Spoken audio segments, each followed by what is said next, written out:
अगला सवाल पारस का है। वो पूछते हैं in layman terms what is infrastructure as a code, यानी कि साधारण भाषा में इंफ्रास्ट्रक्चर एज ए कोड क्या है। पारस, इंफ्रास्ट्रक्चर एज ए कोड हम तब कहते हैं जब हम किसी भी आईटी इंफ्रास्ट्रक्चर को कोड के थ्रू मैनेज करते हैं। नाम ही है इंफ्रास्ट्रक्चर एज ए कोड। मतलब कि जब हम आईटी इंफ्रास्ट्रक्चर जैसे कि नेटवर्क हो गया, वर्चुअल मशीन्स हो गए, इन सब को हम कोड के थ्रू मैनेज करते हैं, यानी कोड के थ्रू बनाते हैं, तो उसको हम इंफ्रास्ट्रक्चर एज ए कोड कहते हैं। इंफ्रास्ट्रक्चर एज ए कोड का प्रचलन जो है वो क्लाउड के साथ और बढ़ा है, क्योंकि क्लाउड पर आप as a code, infrastructure as a code यानी IAC यूज करके बड़े आराम से एक नेटवर्क सेटअप कर सकते हैं, कुछ डिप्लॉयमेंट करना चाहे तो वो कर सकते हैं। ये सारी चीज़ें जो हैं आप infrastructure as a code use करके कर सकते हैं। इंफ्रास्ट्रक्चर एज ए कोड का सबसे सिंपलेस्ट एग्जांपल अगर मैं आपको दूं तो वो होगा आपका डॉकर फाइल। जब हम डॉकर कंटेनराइजेशन यूज करते हैं तो आपका एक सिंगल डॉकर फाइल जो है वो आपका असल में इंफ्रास्ट्रक्चर एज ए कोड है, क्योंकि वहां पर आपके एक सिंगल टेक्स्ट फाइल में सारा मेंशन होता है कि इस एप्लीकेशन को चलाने के लिए आप कैसे कंटेनर बना सकते हैं और उसमें क्या क्या चीजें इंस्टॉल करनी होंगी।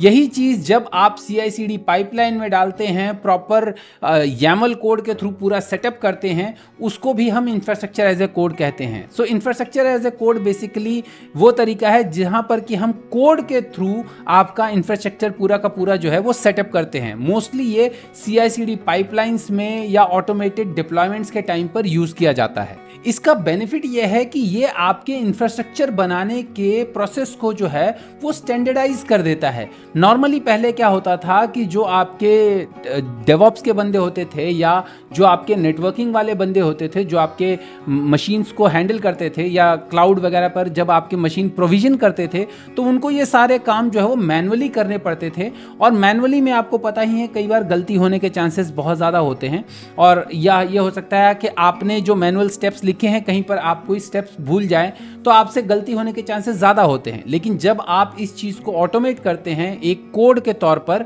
तो उससे ये होता है कि एक कोड आपका जहां हर सिस्टम पर एक जैसा ही चलता है।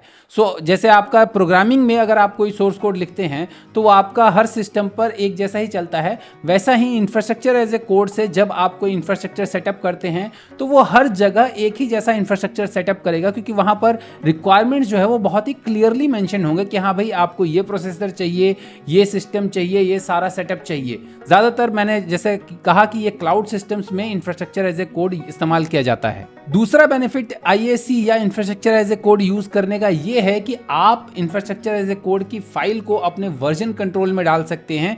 जैसे कि आप अपने सोर्स कोड को वर्जन कंट्रोल में डालते हैं, उसी तरह IAC के फाइल को भी आप वर्जन कंट्रोल में डाल सकते हैं और वहां से उसको मेंटेन कर सकते हैं। आप जैसे अपना सोर्स कोड मेंटेन करते हैं वैसे ही IAC के कोड को भी मेंटेन कर सकते हैं। जबकि अगर ये सारी चीज़ें मैनुअली करते हैं तो आपको कोई डॉक्यूमेंट बनाना पड़ता है, वो डॉक्यूमेंट पढ़ करके मैनुअली करना पड़ता है, जबकि ये कोड जो है ये ऑटोमेटिकली एप्लीकेशन जो है वो चला देता है।